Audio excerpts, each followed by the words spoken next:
So in this video, I'd like to go through 2012, the higher level chemistry paper, looking at question 10 and looking at the pH and indicators questions that are there on question 10. Question 10 is the one where there's two questions like question 10 and 11.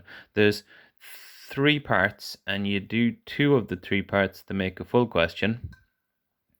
And in 2012, here in question 10, we had part B that was on acids and bases. So part B, the first couple of parts are theory. Define an acid in terms of Bronsted-Lowry for 7 marks. Basically saying that Bronsted-Lowry saying that an acid is a proton donor.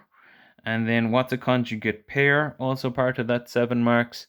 So a conjugate pair is an acid and a base that differ by a hydrogen ion, a H plus, or a proton, either one of those, for 7 marks in total. And to the next part of the question, a certain water-soluble acid-base indicator represented by HIN is a weak acid, which dissociates as follows in water. So you've got this indicator, which they've just called IN, you could call it anything. It dissociates here, and you can see that it's in its undissociated form, it's green. Over here, it turns purple, and that's the H plus that it gives. State and explain the color change observed when a few drops of solution of the indicator are added to 0.5 molar NaOH solution. So NaOH is a base, sodium hydroxide, and it's going to give us hydroxide ions, OH minus ions. And those OH minus ions would hoover up the H plus ions. So if they are going to react with when the base is added to this solution, the OH minus ions are released. The OH minus ions react with the H plus ions, meaning that their concentration is going to go down, meaning that the equilibrium is going to go forwards, meaning that the color is going to go purple.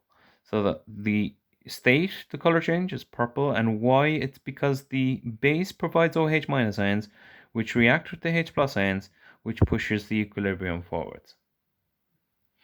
The last part of that part B is a calculation. Calculate the pH of the 0.5 molar sodium hydroxide solution and of the 0.1 molar solution of the indicator, given as Ka value is 2 by 10 to the minus 5.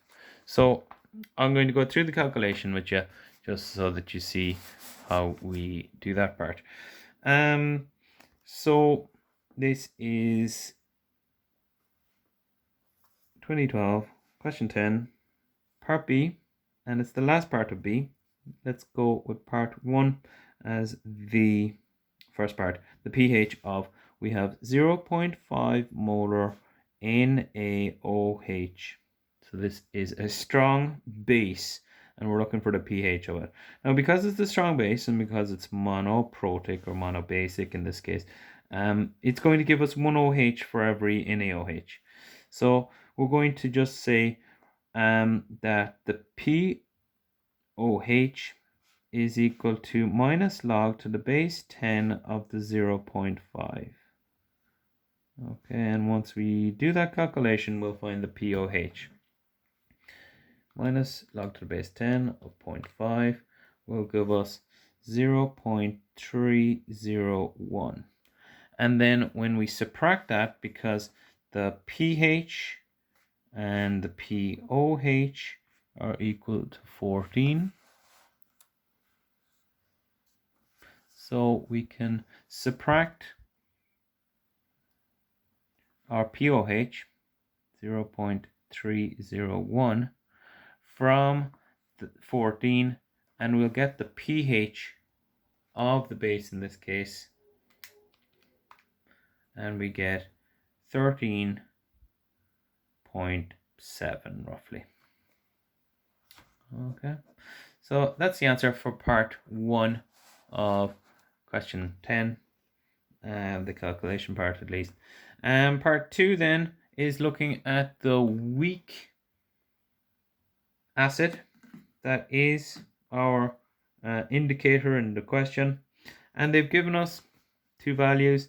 Let's just call it HIN, and they've said that the Ka is equal to 2.0 by 10 to the minus 5, and the Ma is equal to 0.1. So what we're going to have to first do is we're going to have to find the H plus concentration, and we do that by filling into this formula square root of the Ka by the Ma, and that will be the square root of 2 by 10 to the minus 5 multiplied by 0.1. And when we work that out, 2 by 10 to the minus 5 multiplied by 0.1, and then square rooting that answer will give us 0.001414. And then that's our H plus concentration. We're going to fill that into our formula for pH. pH is equal to minus log to the base 10 of the H plus concentration.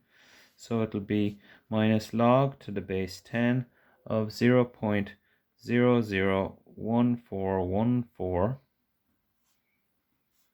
And so minus log to the base 10 of 0.001414, and that gives us a value of 2.85 as the pH of the indicator, the weak indicator in this case, the weak acid indicator that we have in this question.